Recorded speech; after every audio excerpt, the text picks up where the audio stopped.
โอเคสบายดีเนาะมื้อนี้มาแนะนำต่อเกี่ยวกับMicrosoft Excel 2010เนาะที่เมื่อก่อนได้แนะนำไปแล้วเกี่ยวกับรายการที่1วันนี้จะมาแนะนำต่อเกี่ยวกับการจัดการเกี่ยวกับเมนูโฮมเนาะถือว่าเข้าบทเรียนไปเลยเนาะ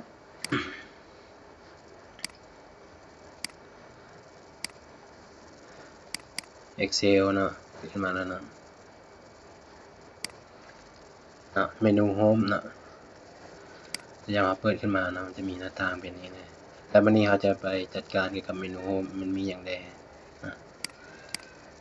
ไปพิมพ์เอกสารนะ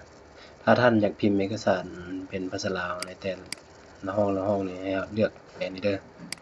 เลือกทั้งหมดก่อนแล้วก็มาเปลี่ยนฟอนต์เตือนสไลด์พิมพ์เป็นสไลด์ OT นะขนาด D12 นะ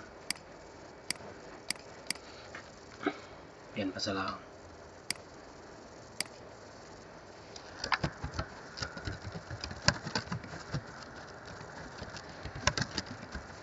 นะมันสีงามนะ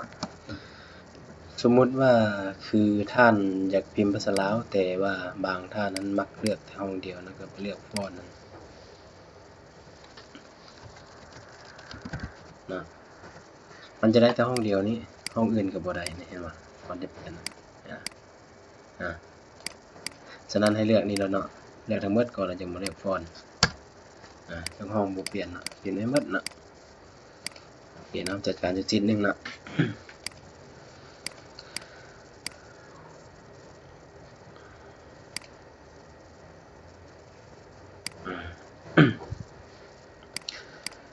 แล้วมาเบิ่งตัวคลิปบอร์ดนี่นะคลิปบอร์ดนี่หมายความว่าการเกี่ยวกับเป็นมันจะมี copy เนาะ cut เนาะนี่จะมันเนาะแล้วก็ paste นี่ copy นี่มันหมายความว่าเอา copy เอา paste นี่มันวางเนาะอย่างเอาไปทดลองเนาะถ้าท่านไป copy ท่านต้องไป copy เอาบนที่มีข้อมูลเนาะมันจะสามารถ copy อะไรเนาะ copy เนาะแต่อย่างท่านจะมาวางตัวนี้เลยวางนี้เนาะก็แพทอันนี้เลยแพทเองมันจะเป็น copy เนาะมันถ้าว่ามันยังจื้อแล่นอยู่ในนี้มันยังจื้ออยู่ในแรมเนาะแล้วแต่เอามาแพทจะใส่บัดนี้คือคัดบัดนี้เลือกเนาะคัดนี่มันหมายความว่าย้ายเอกสารนะให้ข้อมูลใส่นะจากถึงมาลุ่มนะ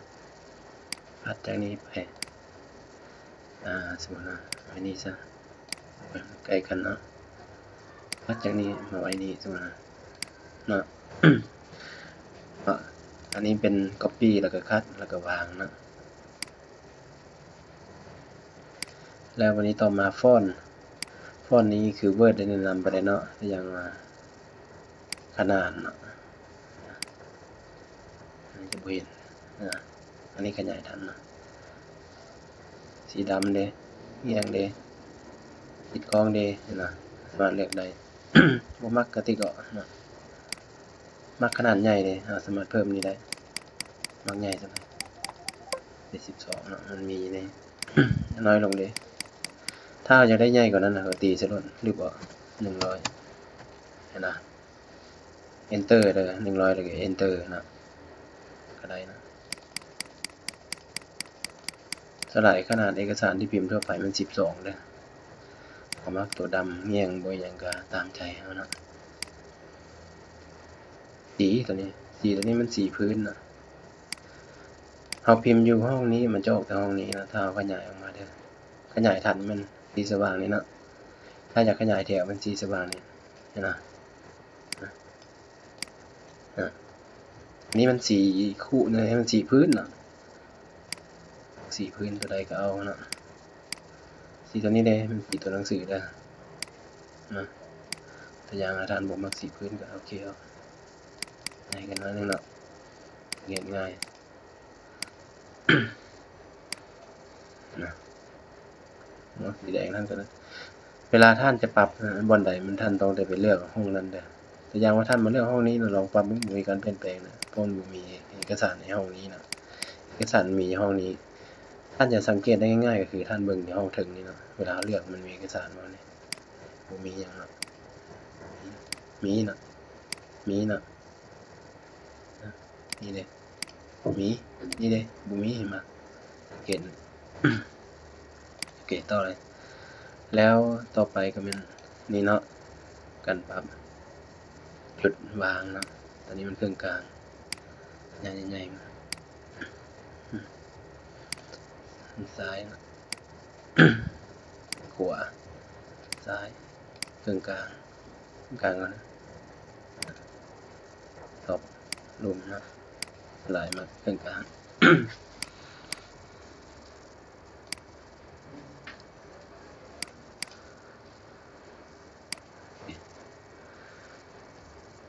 แล้วคือที่เราจะได้ใช้หลายก็คือตัวนี้นะตัวจัดการเกี่ยวกับตารางอันที่1ที่2มันการเสื่อมนะที่3มันสกุลเงินต่างๆลบนี่นะจะได้ใช้หลายในเมนูโฮมนี่นะแต่วันนี้เราทดลองเลยนะอย่างรูปพิมพ์ไปลองสร้างตารางเลยนะปิดออกก่อนก็ได้นะ close ไม่ต้องบันทึกนะตั้งใหม่ new เลือกฟอนต์ก่อนอยากเอาไปสร้างตารางเก็บกับสถิตินักเรียนนะเพชรสลัด OT เพชรสลัด OT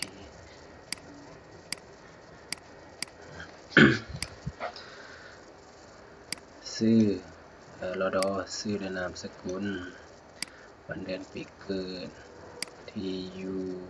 บ้านเมืองแขวงผู้ปกครองเบอร์โทรติดต่อหมายเหตุนะเขียนสร้างตารางตัวนี้เลยนะ นี่ตารางได้มานะท่านบอกว่าตารางกับท่านหรือบอกถ้าทำเอาบอกว่าก็ได้ตั้งให้หมด นั่นนี่จะออกมาแต่ด้านนี้นะ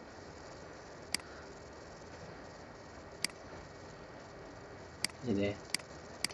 อันนี้จะพอช่วยเห็นนะเวลาวิวมันจริงเห็นนะโอเคเวลาวิวนะ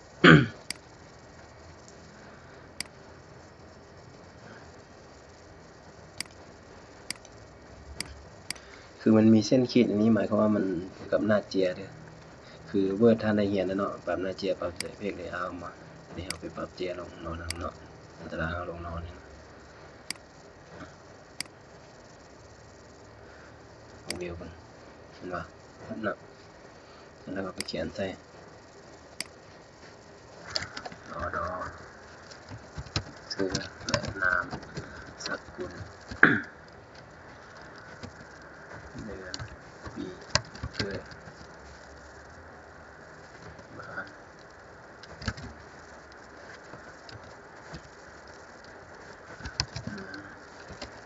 ไปปกครองสมมติง่ายๆนั่นนะเบอร์โทรหมายเหตุเขาจะปรับเรียกอะถ้าทำเอาเนาะปรับลดสีงามเข้าขึ้นกลางเนาะอย่างนี้เนาะเห็นไหมงามมาเป็นใจ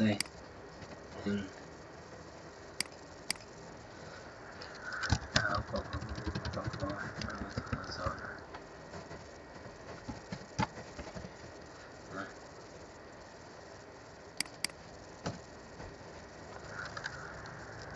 อันนี้ก็ได้นะ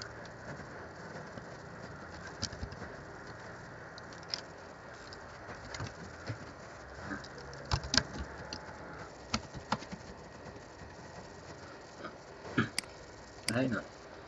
พูดลงมาก็ได้นะเห็นนะสังเกตว่าผมขี้ค้านเขียนนะครับก็หูดเอาเลยเล็กดำสีดำชนิดนะหูดลงมันออกไปเรื่อยๆกระยายมันจะมีคำสั่งอย่างนี้นะเทคเอาแล้วก็ฟิวเห็นเลยมีเกาเนาะอันนี้เพิ่มอีกก็เพิ่มลดอีกชิปนะ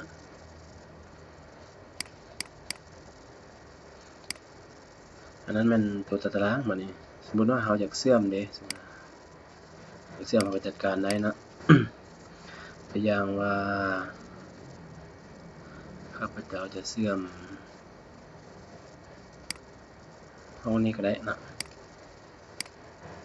3ห้องนี้จะเสื่อมกับมาใส่เมนูนี้รถเสื่อมมันนี่ตัวอย่างว่าอยากเสื่อม2ห้องนี้เสื่อมได้ทาดำก็ได้ทาเสื่อมนะมีการเสื่อมทาดำเสื่อมนะเราเขียนได้นะอยากให้หนังสือที่อยู่ข้างกลางก็ทาดำก็กลางนะดำยีนสีนะแล้วแต่เรามักปรับExcel นี่สลายจะเฮ็ดเวียกกับตารางแม่นคัก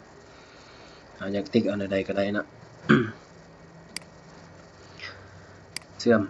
แล้ววันนี้คือตัวนี้ได้บัดนี้กี่เอามาปรับมันนี่นะตัวที่มันสำคัญก่อนนะอย่างใส่ขึ้นถึงนะตัวอย่าง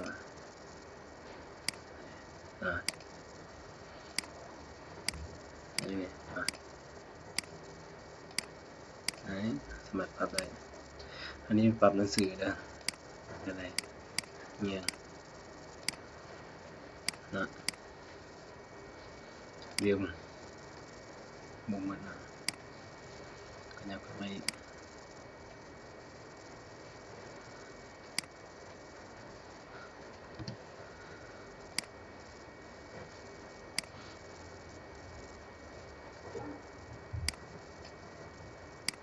จะนอนเบิดเด้อหลายคนวิวบ้างนะแล้วแต่เราปรับนะ ต่อไปก็คือแรปเทคนิคการใช้ลายนะตัวอย่างเราพิมพ์แถวนึงนะมันหนังสือจากลายนะ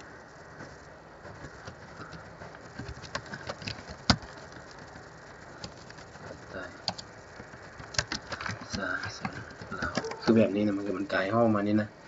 เราสามารถใช้ตัวแรปพิมพ์นี่นะเนี่ยมันจะลงแถวเลยตัวใดที่มันกลายประโยคใดที่มันกลายแล้วก็ลงแถวเลยนะตัวอย่างมา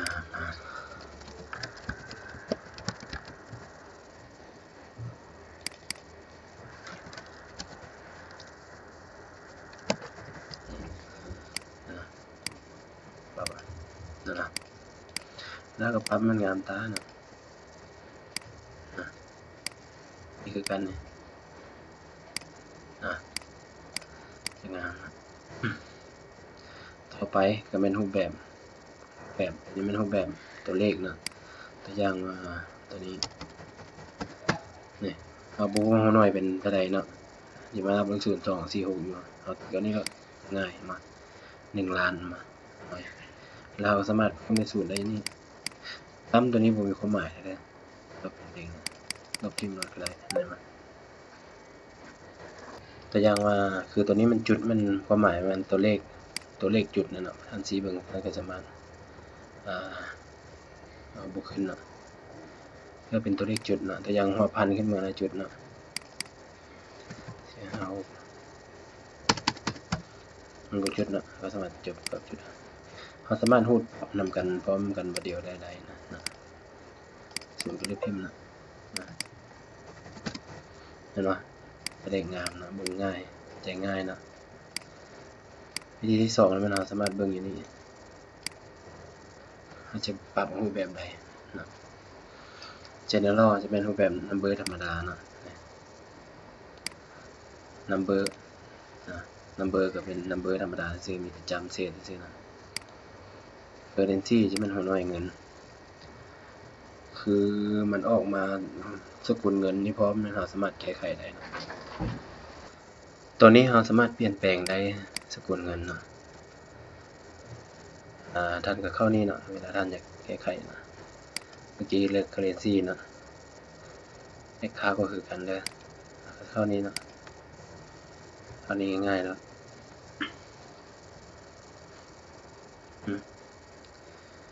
คือสกุลเงินเนาะมันจะมีให้เลือกอยู่นี่เนาะ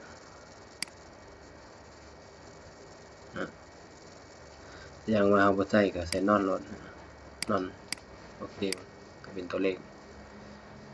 ธรรมดานะอยากลบเลยสูตรออกกันนี่นะติ๊กอ่ะปักอะไรของแบบมาcurrency เมื่อกี้นะ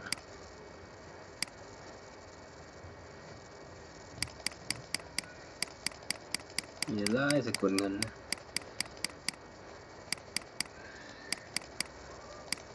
เงินกี่มันมีวะ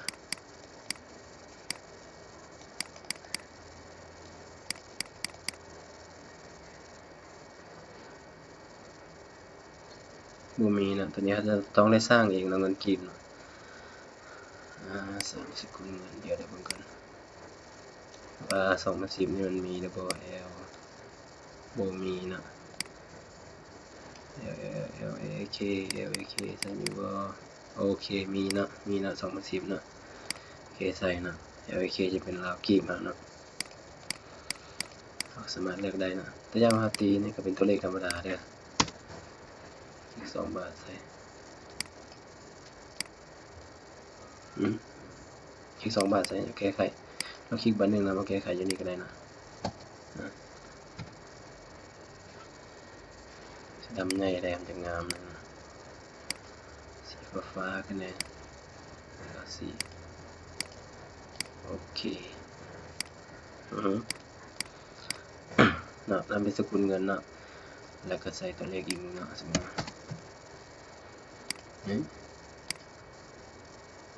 แอคเคาท์ก็คล้ายๆกันนะช็อตไทม์เด็ดช็อตไทม์ลองไทม์ตัวนี้ตัวยังนะไปสอบดู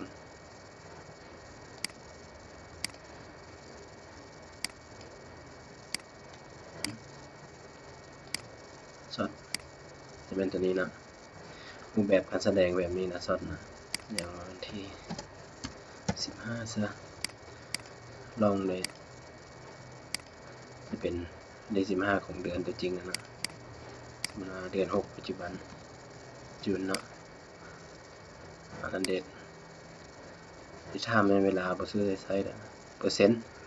อย่างเปอร์เซ็นต์เนี่ยก็ไปใส่นี่ก็ได้เนาะที่ก็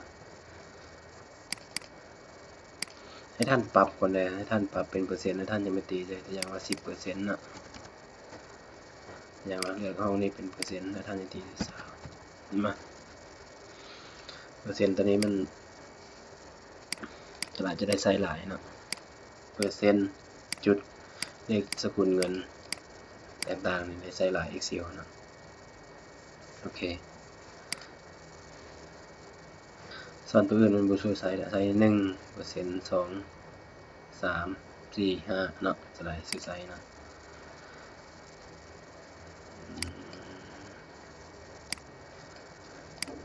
บัดนี้คื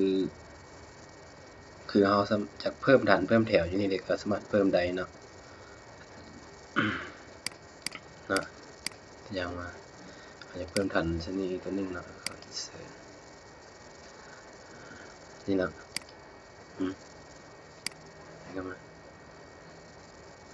อย่างว่าซื้อละนะสมมติ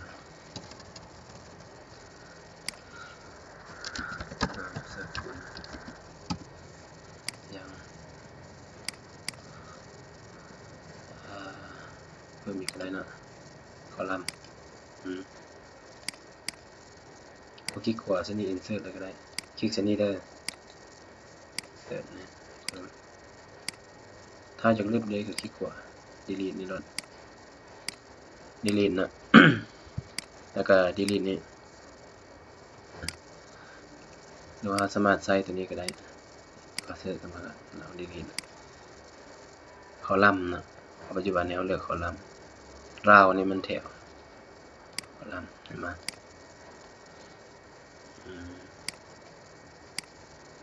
delete ทิ้งคอลัมน์นะตัวนี้แปลงเป็นซอสเดทโอเคเดี๋ยวกันถ้าปุ่มวิวอยู่นี่ของท่านบุขึ้นท่านสามารถเข้าบอลน้อยๆนี่นะก็ไปติ๊กเอาพินพรีวิวแอนพินนะติ๊กเอาเนี่ยติ๊กเอาโอเคเบิ่งเลยมาท่านมาเอกสารเนี่ยนะครับพินเอาก็ได้นะ แล้วบัดนี้ยังมีเกี่ยวกับสูตรนี่นะสูตรมันเราจะได้ไปเรียนอยู่ในหัวข้อตัวสุดท้ายตัวที่5เหมือนตัวสุดท้ายเนาะการใช้สูตรต่างๆเพื่อคิดไล่นะเจ้าทีนั้นก็เป็นวิดีโอที่ว่า แนะนำเกี่ยวกับการนำใช้เมนูโฮมนะก็มีหลากหลายอย่างให้ท่านได้เรียนรู้นำใช้นะเจ้าแล้วพบกันในวิดีโอหน้า